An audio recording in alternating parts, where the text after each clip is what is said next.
Hello and welcome to the Following Truth Bible study on YouTube. I'm your host, LJ. This episode is Nimrod, Semiramis, and Tammuz, the Babylonian trinity, the truth. Most people will be aware of the claims regarding Nimrod, Semiramis, and Tammuz. These three characters being the start of pagan sun god worship throughout the world. There are actually a few different stories about the pagan trinity, as they are known. The most popular version is that Nimrod and Semiramis were king and queen of Babylon. They ruled the people and turned them against the true God. However, Nimrod eventually died. Semiramis, in a desperate attempt to hold on to her throne, derived a plan that would ultimately lead to not only retaining the throne, but would elevate her to that of goddess. Semiramis claimed that after Nimrod had died, he ascended to the sun and became the sun god himself. She then told the people that her son was the reincarnation of the sun god and that she had been impregnated by the rays of the sun. He was conceived before Nimrod died, or uh, some versions state she conceived through an extramarital source. She would later marry her son called Tammuz, who was in fact Nimrod reincarnated. This is why some people incorrectly say that the story has Nimrod marrying his mother.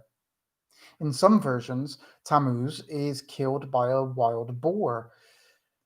In other versions, he is cut up into pieces. This cutting up into pieces and spread over the world is more often asserted as to how Nimrod met his death. With Semiramis collecting his parts, she finds all the parts apart from his male organ. This prompts her to build an obelisk, which becomes a phallic symbol. Some versions have Semiramis commanding 40 days of mourning for Tammuz. Some even state that a wild pig should be killed and eaten after the 40 days as a remembrance to Tammuz. After all this, God came down and confused the languages at the Tower of Babel due to the evilness of this religion, who tried to build a tower so tall that it would reach into heaven, with Nimrod having said that he was angry at God. The religion went underground, hidden. This religion has since remained and uh, integrated itself into every major culture of the earth. Each religion's central characters can be traced back to Nimrod, Semiramis, and Tammuz. They became the gods of Egypt, Greece, and Rome, and are now worshipped by the Catholic Church in the form of the Father, Son, and Mary the Mother. Semiramis has been worshipped under the names Ishtar, Astarte, Rhea, and Isis, to name just a few, while Nimrod has been Ninus, Osiris, and Baal. Tammuz, also known as Horus and Adonis. All three have had more names accredited to them, but those are the ones, the main ones. Now that's quite a story, or rather stories. But is it? Are they? Are they actually true? This is actually something when I became Christian that I started to believe.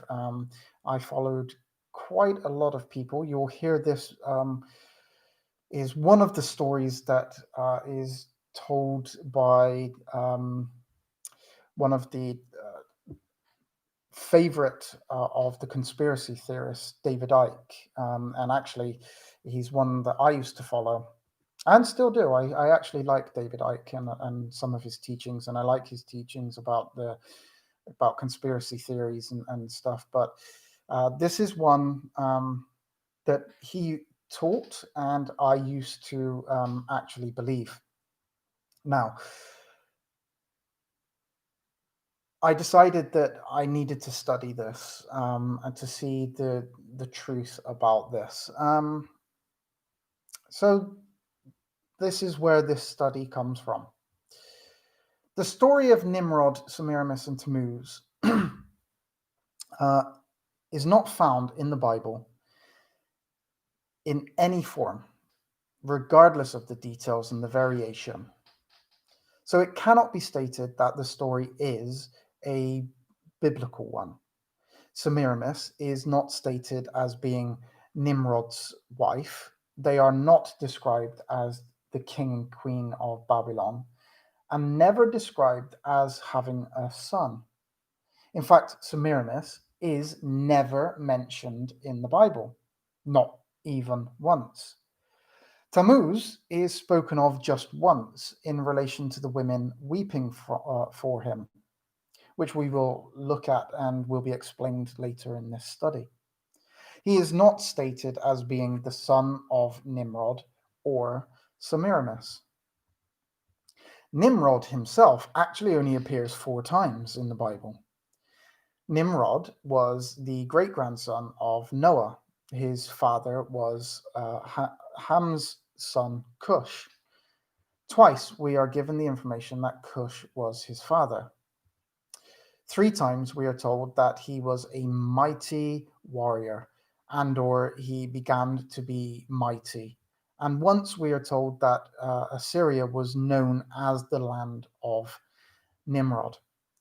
And we'll have a look at the verses where he is mentioned in Genesis 10:8. And Cush begat Nimrod. He began to be a mighty one in the earth. Genesis 10:9. He was mighty hunter before the Lord. Wherefore it is said, even as Nimrod the mighty hunter before the Lord.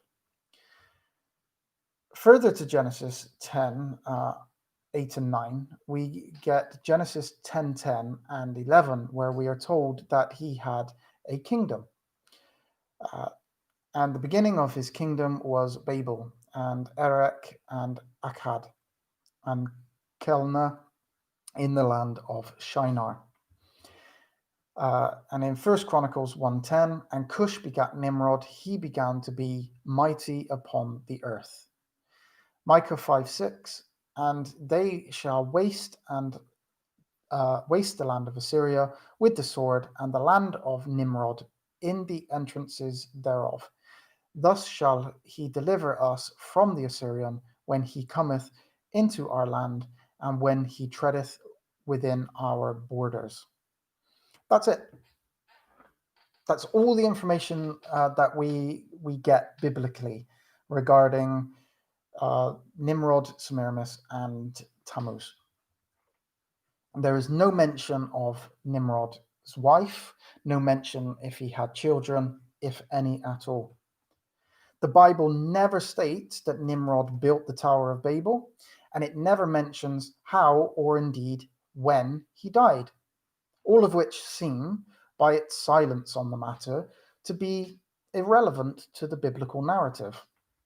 Surely a story as relevant as this, where all religions are derived from this trinity, and especially the Catholic Church.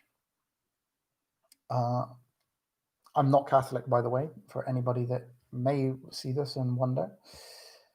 If it were true, it should have at least some biblical support, at least a verse attesting to the fact, but it doesn't. There is nothing in the Bible that would even hint at the narrative, let alone give us this wild story. And that was the first thing that made me think, well, maybe this story has some different origins and where it came from. And that's why I began to delve into this, and look at the actual facts, the recorded history for this story. The fact alone should cast that it's not in the Bible should cast doubts over its veracity, at least for Christians anyway. We must discern what we consider authoritative. The biblical silence on the matter, and so in actuality, the lack of biblical support for the theory, and so actually negating the theory, is actually categorically supported by history itself. It must also be acknowledged that there is not one single piece of written historical evidence from anyone in antiquity that directly links Nimrod and Semiramis together in any way. There is nothing in the Apocrypha writings that can be used to link them together. There is no mention of them in any Hebraic or Jewish writings, including the Talmud. Not even Josephus, the famous Jewish historian, mentions Semiramis being Nimrod's wife. There is no mention of them having a son called Tammuz or having any children at all, which shouldn't be a total surprise, seeing, in fact, there is no mention whatsoever of Nimrod and Semiramis together by anyone, anywhere, until the 1850s AD. That's right, less than 175 years ago. It was Alexander Hislop made this claim in his rather infamous book, The Two Babylons. Now, he stated, and there's going to be a lot of readings here from this book. The Trinity got its start in ancient Babylon with Nimrod, Tammuz, and Semiramis. Semiramis demanded worship for both her husband and her son, as well as herself. She claimed that her son was both the Father and the Son. Yes, he was God the Father and God the Son, the first divine, incomprehensible Trinity. The Two Babylons, Alexander Hislop, page 51. Now, I would recommend anyone that wants to study this in any depth, they need to get the Alexander Hislop book, The Two Babylons. If you're going to study this, you do need this book. It is available on my website. You can go to a search on my website, www.followintruth.com, and there is a link there to be able to buy this book. Anyway, anytime it is said or written or placed into a mem, which is quite often done, I see so many of these on YouTube and Facebook and all different places where those truthful memes that are posted by the poster who has done literally no study, but counts the mem as evidence for the claim, but it proves absolutely nothing. When you see that Semiramis was the wife of Nimrod, the source of the information in that claim will undoubtedly be taken directly from this book, or it will be based on another work that cites this book. All the information will come from this book. The claims in this book are the basis on which the claims made by most people who state Nimrod was the wife of Semiramis, even if the person making the claim does not realize that that's what they are doing.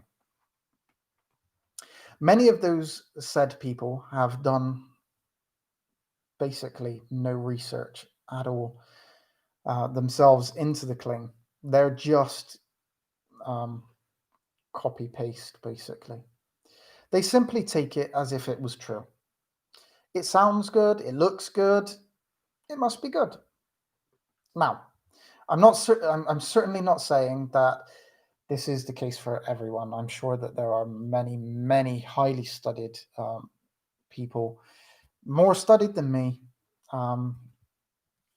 who have looked into this and still believe it. I have certainly come across many in my time who are studied and unstudied. And as I say, I used to believe this myself. Of course it was true. The YouTube video said it was. And so they gave the evidence, which it so turns out to be the information provided in the Two Babylons book, and we go round in circle. Now, before we get too deep into this, what I would certainly say is that don't just take my word for it. I have studied this, but so have other people. So did Alexander Hislop, and his story is incorrect.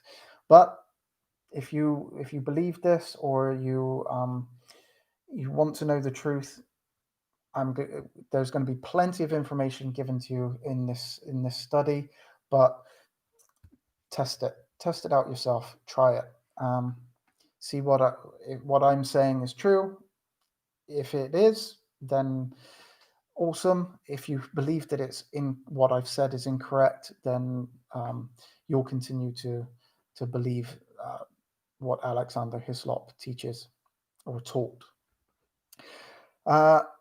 Most of the claims made by Alexander Hislop catch the attention.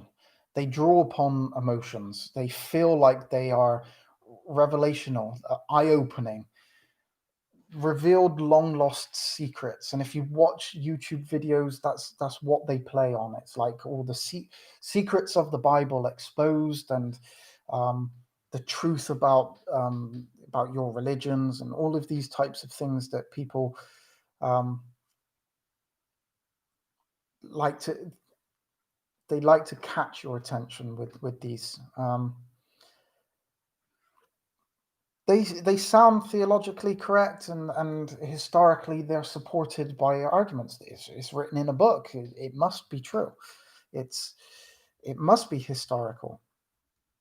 They are most likely, although I cannot say for certain, intentionally so. They are. I believe that they are done deliberately like this to get your attention. Now, I am almost as certain, almost is the correct word, that Alexander Hislop, believed what he wrote. I believe that he was passionate and meant no harm by his deception. I highly doubt that he was even aware of the fact that he was wrong. He used incorrect information. That was the problem. And he wrote this before information that we know now. He may very well have thought that the way in which he connected the dots was correct. But no matter to the extent of his convictions or the nature of his intent, which I cannot say, but I would say that I give him the benefit of the doubt that he didn't do this intentionally. Wrong he was, and wrong he remains.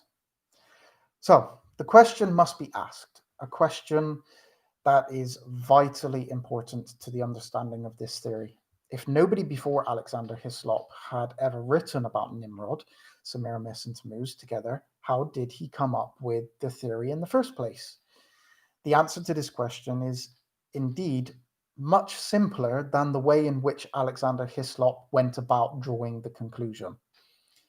Through assumption, comparative theology, the use of incorrect and inaccurate historical information, association, misrepresentation, and a whole heap of amalgamation together, where numerous and unrelated ancient myths and stories based on similarities, cherry-picking pieces of information while simply ignoring others, or imposing anyone or any combination of the above aforementioned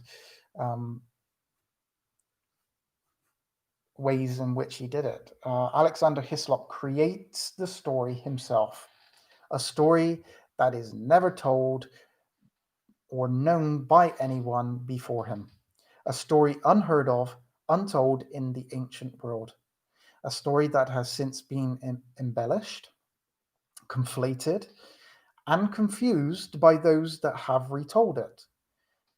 And it is now applied to basically every deity that has existed. As always, as already stated, there is no historical written evidence of Semiramis and Nimrod being married, but that little fact did not stop Hislop.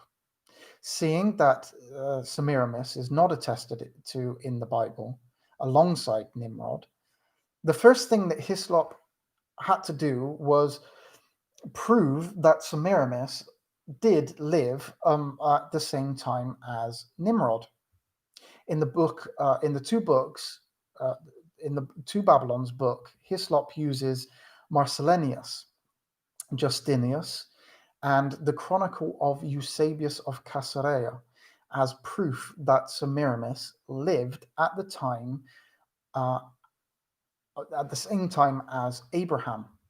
He stated, Marcellinus compared with Justinus, Historia, and Eusebius' Chronicle. Eusebius says that Ninus and Semiramis reigned in the time of Abraham. He further states, for the age of Shem, see Genesis 11, 10 and 11, according to this, Shem lived 502 years after the flood. This is according to the Hebrew chronologically till BC 1846. The age of Ninus, the husband of Semiramis, as stated in a former note, according to Eusebius, synchronized with that of Abraham, who was born BC 1996. It was only about 9 years, however, before the end of the reign of Ninus that the birth of Abraham is said to have taken place. Consequently, on this view, the reign of Ninus must have terminated according to the usual chronology about BC 1987. Clinton, who is of high authority in chronology, places the reign of Ninus somewhat earlier. In his Fasti Hellenici, that's Italian, he makes his age to have been BC 2182. Layard, in his Nineveh and its Remains, subscribes to this opinion. Semiramis is said to have survived her husband by 42 years. Whatever view, therefore, he be adopted in regard to the age of Ninus, whether that of Eusebius or that at which Clinton and Layard have arrived, it is evident that Shem long survived both Ninus and his wife. Of course, this argument proceeds on this supposition of the correctness of the Hebrew chronology. Right, this is quite confusing what Alexander Hislop actually wrote. He continues, Sinellius, we must note, drew upon the works of Eusebius and Justinus. The king of Eusebius in his chronicle has Semiramis succeeding her husband Ninus, who lived at the time of Abraham. Therefore, Hislop concludes Semiramis lived at the time of Abraham. While this king's list places Semiramis at the time of Abraham, and so therefore, as it is also claimed that Nimrod was alive at the time of Abraham, this also places Semiramis at the time of Nimrod. But it still does not actually connect Nimrod and Semiramis together. It merely demonstrates that Semiramis lived at the same time as Nimrod. But her husband was actually called Ninus in that writing. And I would suggest, like I say, you need the book, what I'm quoting from. And you can also go onto my website and you can view all the writings, all the quotations of the book in the order as I'm reading it. It might get a little bit confusing, but you can go back and have a look at all of these quotations at a later time. So in that, you saw that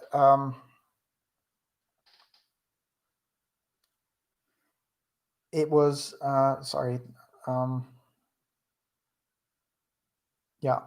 in that what I just read, Semiramis's husband was actually called Ninus.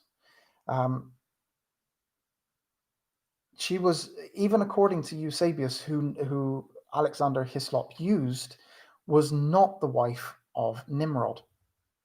Hislop, however, overcame this slight problem in his reasoning by then claiming that Nimrod can be linked to Ninus, and Ninus was in fact Nimrod, and that Nimrod was also Ninus. Linking seemingly unrelated people, gods, or other things plays a major part of Hislop's theory here. Hislop claimed that Ninus is clearly identified with Nimrod. He then uses some things that are attributed to Ninus, such as being warlike and a hunter. These attributes are linked to Nimrod through similarities.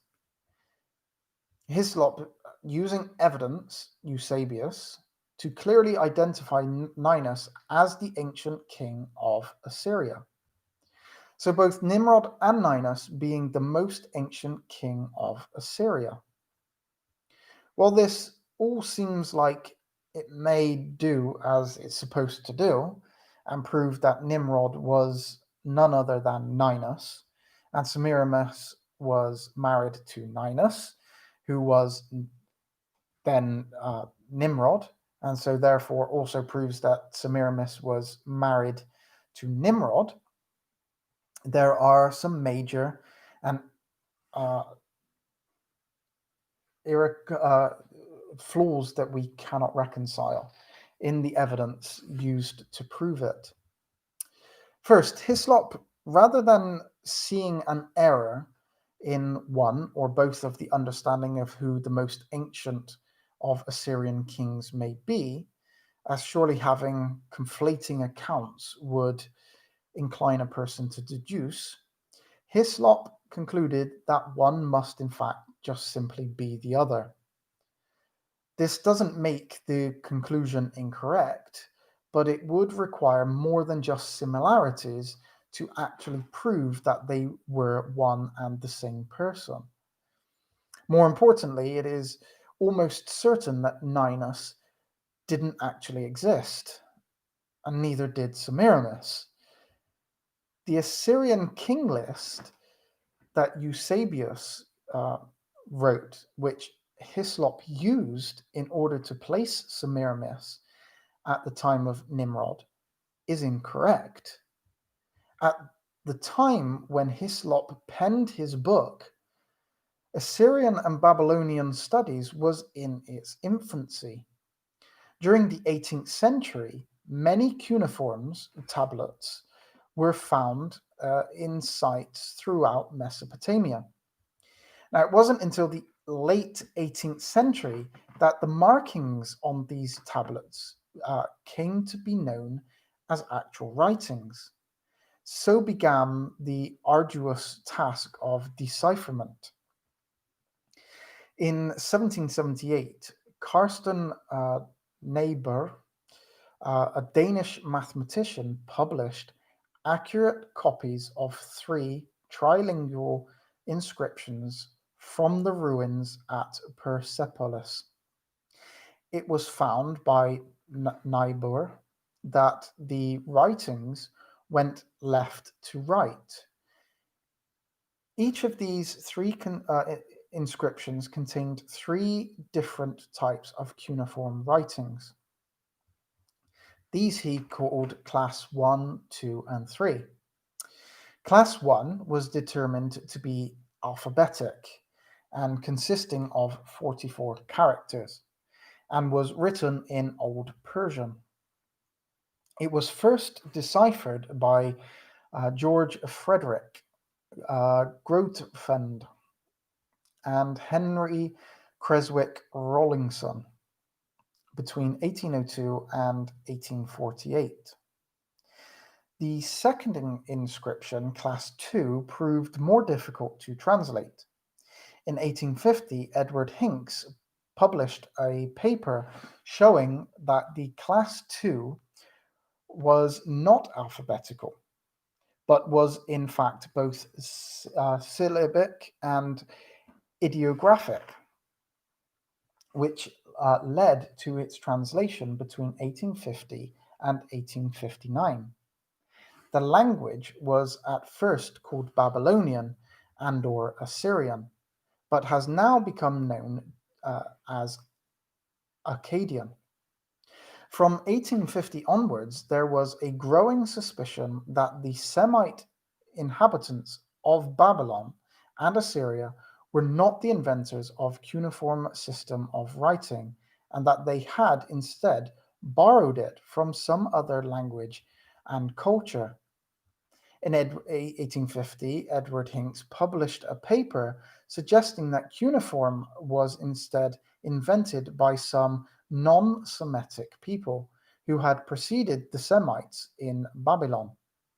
In 1853, Rawlinson came to similar conclusions, and the Class 3 inscriptions were recognized as being written in this more ancient language, a language which was then called Akkadian or Scythian, but which is now known to be Sumerian. This was the first indication to modern scholarship that this older culture and people, the Sumerians, existed at all. Now, the Sumerians, their history, culture, and character, by Samuel Noah Kramer, that's written in that book.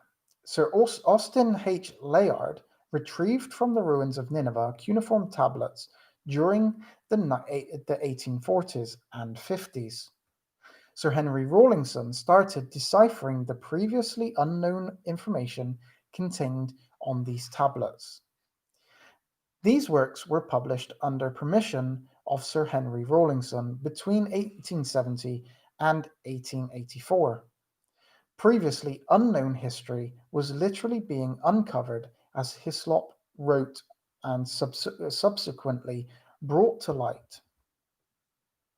History which even Hislop was unaware of himself.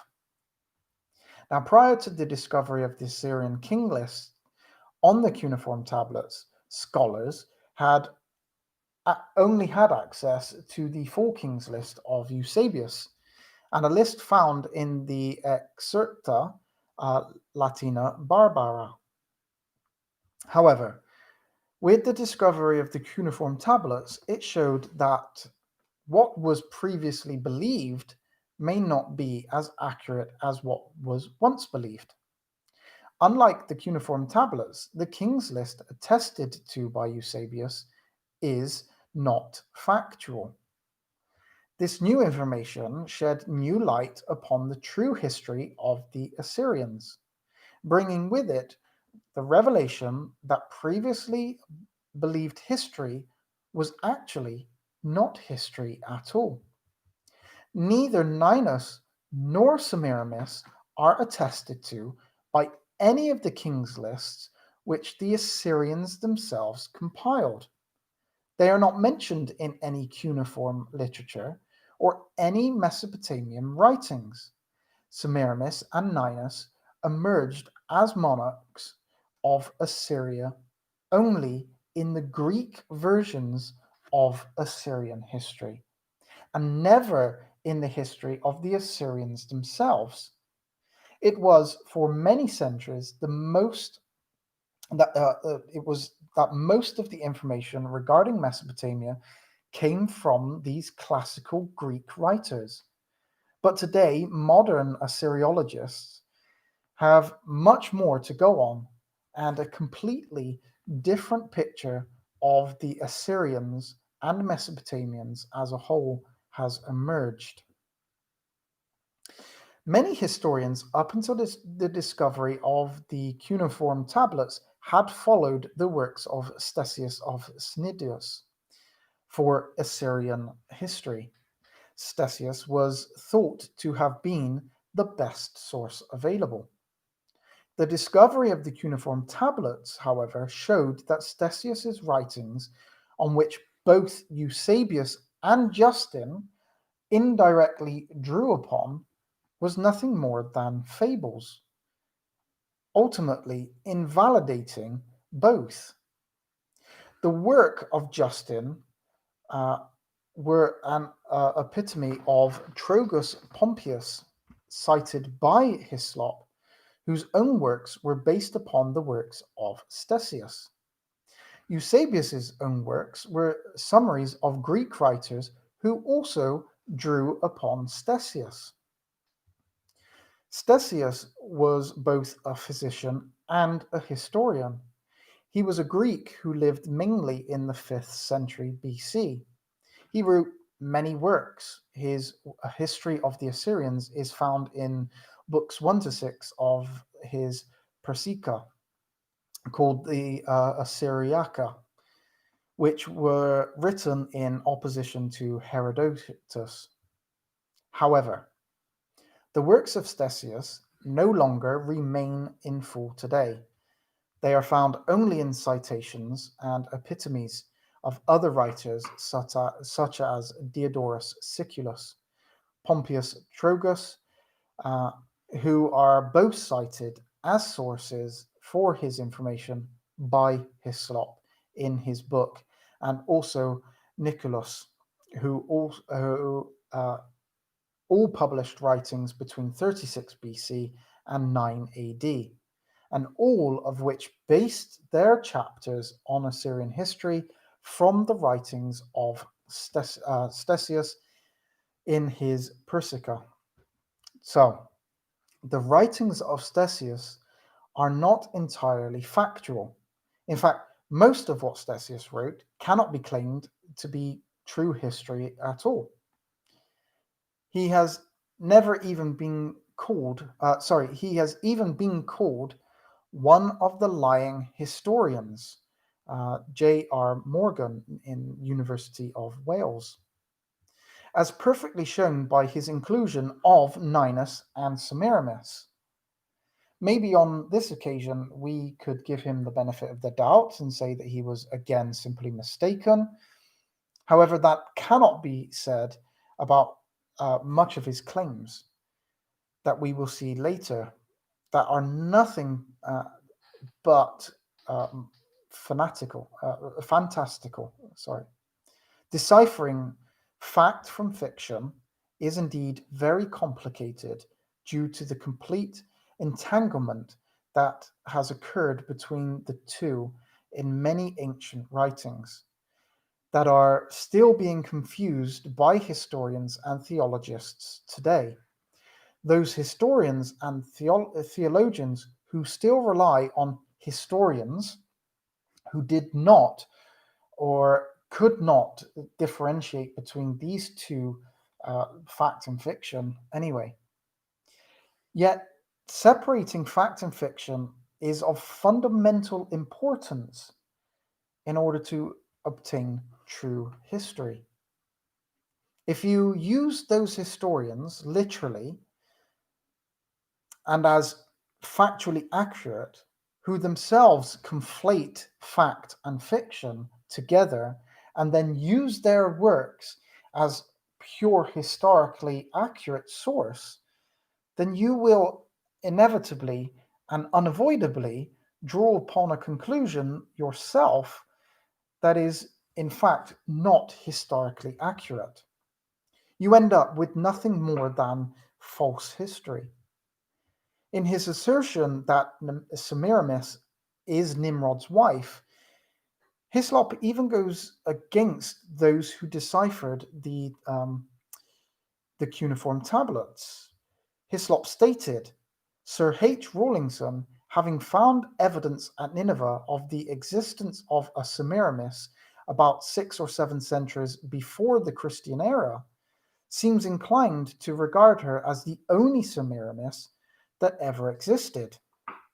Now, this couldn't be the Semiramis that Hislop had used back some 500 years before that.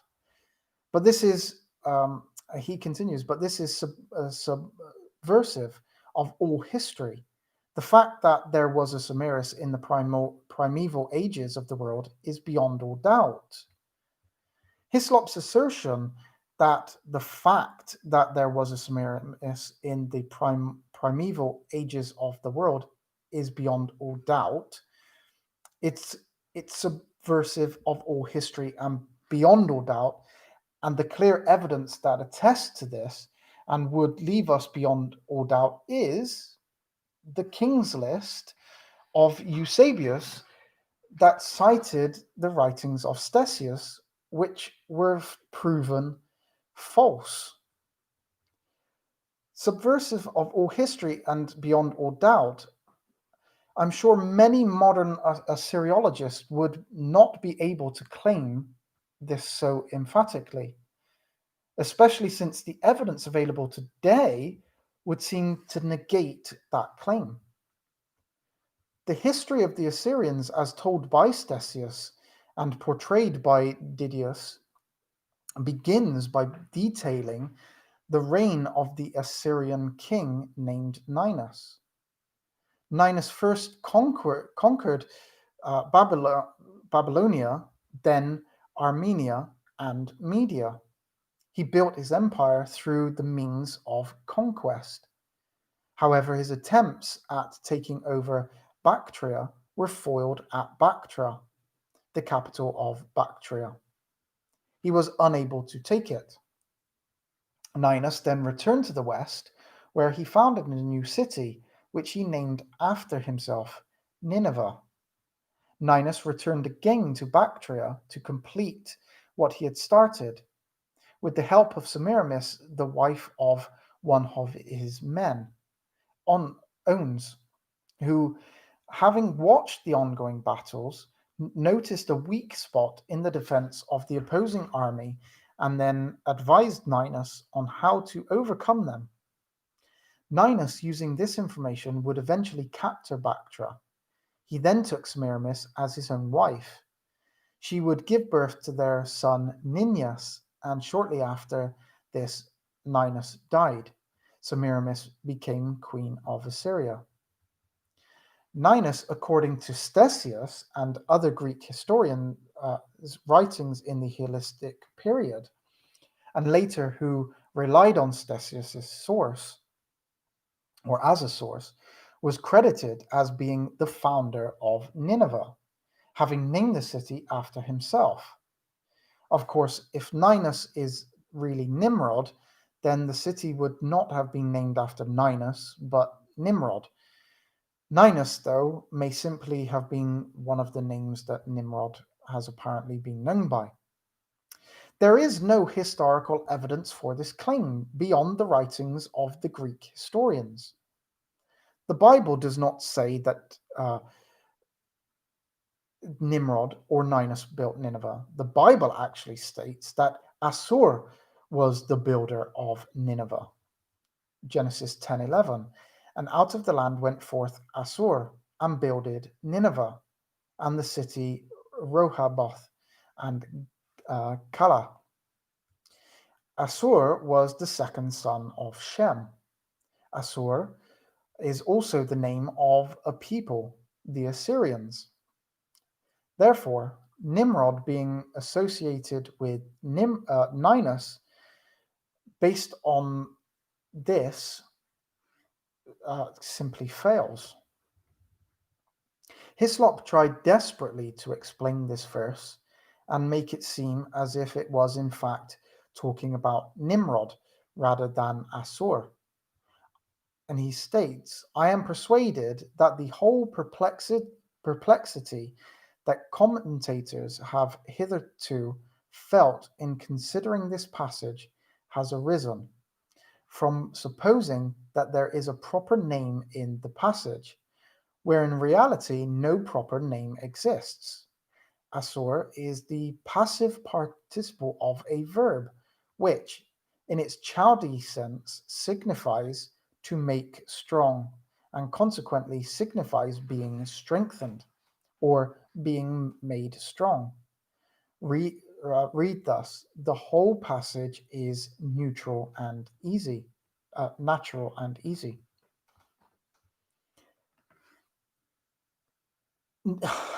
Hislop literally changed both the verse and its meaning to fit his claim.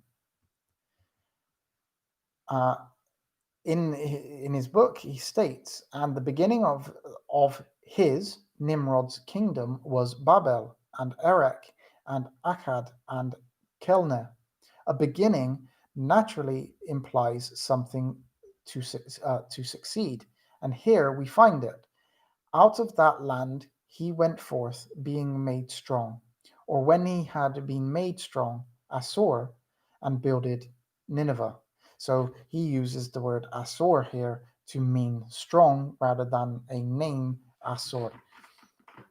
Hislop even states that having changed the meaning of the verse, it now exactly agrees with the historical statement.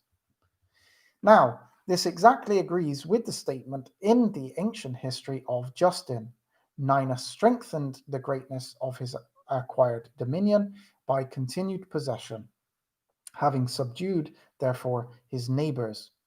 When, by an ascension of forces being still further strengthened, he went forth against their tribes, and every new victory paved the way for another. He subdued all the peoples of the east. Thus, then Nimrod, or Ninus, was the builder of Nineveh, and the origin of the name of that city as the habitation of Ninus is accounted for, and light is thereby at the same time cast on the fact that the name of the chief part of the ruins of Nineveh is Nimrod at this day. So there we have it. If the Bible disagrees with history, simply change the meaning of the Bible to fit the history. This would be bad enough on its own. However, it's made worse by the fact that Hislop was trying to make the Bible fit a demonstrably erroneous history in the first place. The story of Semiramis comes to us primarily from Diodorus Siculus, who is cited by Hislop in the book. Diodorus's account, again, is based upon the writings of Ctesias. Diodorus wrote, since after the founding of the city, Ninus made a campaign against Bactriania, where he married Semiramis, the most renowned of all the women of whom we have any record.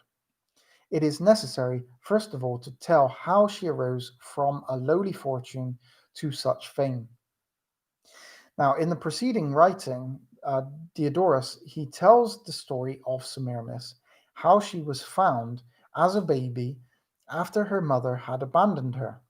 She had been kept safe and warm by doves. She was adopted by by Simas, who and looked after as her own, naming her Semiramis. When she was come of age, she married Onus, an officer of the king's court. They had two children, Hiepotes and Hydaspes. King Ninus, after finishing the city that bore his name, Nineveh, undertook a campaign against the Bactrians. Ninus easily overtook the cities of these people, but was unable to take the city of Bactria. And he just repeats the same story that we saw in Ctesias. She, wanting to accomplish greater things than her predecessors, and wishing to establish her fame, went about building a city in Babylonia. A long description of the building of the city itself is given then. In the city, Semiramis is said to have erected a statue or statues of Greek gods, including Zeus and Rhea. Semiramis is also credited with building other cities along the Euphrates and Tigris rivers. It is then stated that she built the stone obelisk to herself. Then it is said that Semiramis set out to build her an empire. First heading towards the Medes, she visited many countries before returning to Bactria, before she then set off in a war against India, having heard of their great wealth, to which much detail is given regarding this war, in which she eventually lost. After this, as had already been predicted, her son conspired against her to take the throne. Allowing him to do so, she ordered that he should be obeyed. That it is then said that she became a dove and flew away. This being why the Assyrians worship the dove, and in doing so, deifying Semiramis. Diodorus also wrote, such then is the account that Ctesias has given about Semiramis, but Athanasius and certain other historians say that she was a comely courtesan, and became, because of her beauty, was loved by the king of the Assyrians. Now, at first, she was according only a moderate acceptance in the place, but later, when she had been proclaimed a lawful wife, she persuaded the king to yield the royal prerogatives to her for a period of 5 days. And Semiramis, upon receiving the scepter and the regal garb, on the first day held a high festival and gave a magnificent banquet, at which she persuaded the commanders of the military forces and all the greatest dignitaries to cooperate with her. On the second day, while the people and the most notable citizens were paying her their respects as queen, she arrested her husband and put him in prison. And since she was by nature a woman of great designs and bold as well, she seized the throne and remained queen until old age, accomplished many great things. Such then are the conflicting accounts. Such then are the conflicting accounts which may be found in the historians regarding the career of Semiramis. Whereas Ninus is the founder of Nineveh, she is said to have founded the even greater city, Babylon. Semiramis never existed, and the stories that surround her are nothing more than myths and the incorporation of actual historical events that have been changed or elaborated upon. However, she may have had at least some basis on a real historical figure. The real Semiramis, the person on which she is most likely based, was actually Samuramat, who ruled as queen from 811 to 806 BC, after the death of her husband, King Shamshi-Adad V. She was queen in the Assyrian Empire as regent until her son, King Adad Nirari III, took rule, all of which are attested to by the king's list of the Assyrians. The rule of Samuramat is debated and is unlikely to be resolved anytime soon. Whatever she did during her reign, she seems to have been powerful or revered enough to have been seen as equal to her male counterparts, and had an obelisk inscribed and placed in prominence in the city of Ashur with the inscription, Stele of Samuramat, Queen of Shamshi-Adad, King of the Universe, King of Assyria, Mother of Adad Nari, King of the Universe, King of Assyria, daughter-in-law of Shalmaneser, King of the four regions of the world. Semiramis would appear to be the Greek name given to Samuramat. It is then this Semiramis that has been morphed into the queen or the goddess known today. Herodotus was the first Greek writer to mention Semiramis. He stated Semiramis lived 5 generations before Nitocris. It would seem that history and myth have converged together, and the Greek Hellenistic writers have created a goddess out of a queen.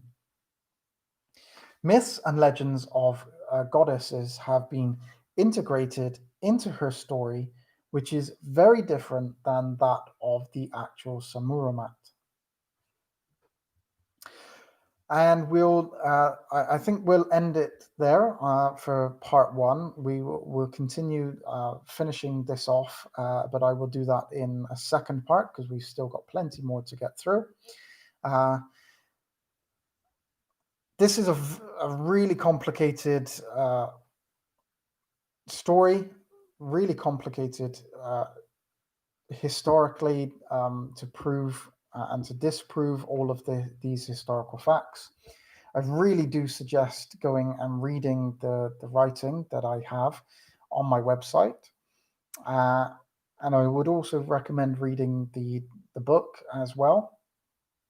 And you can, if you want to ask me all of the sources where you can have a look at all of these sources, just contact me. You can do so at lj@followingtruth.com on my website. Like I say, if you like this video, please give it a thumbs up and subscribe if you haven't already. If you would like to support my work, you can do so through Patreon. There is a link in the description. I look forward to seeing you on another video. Shalom.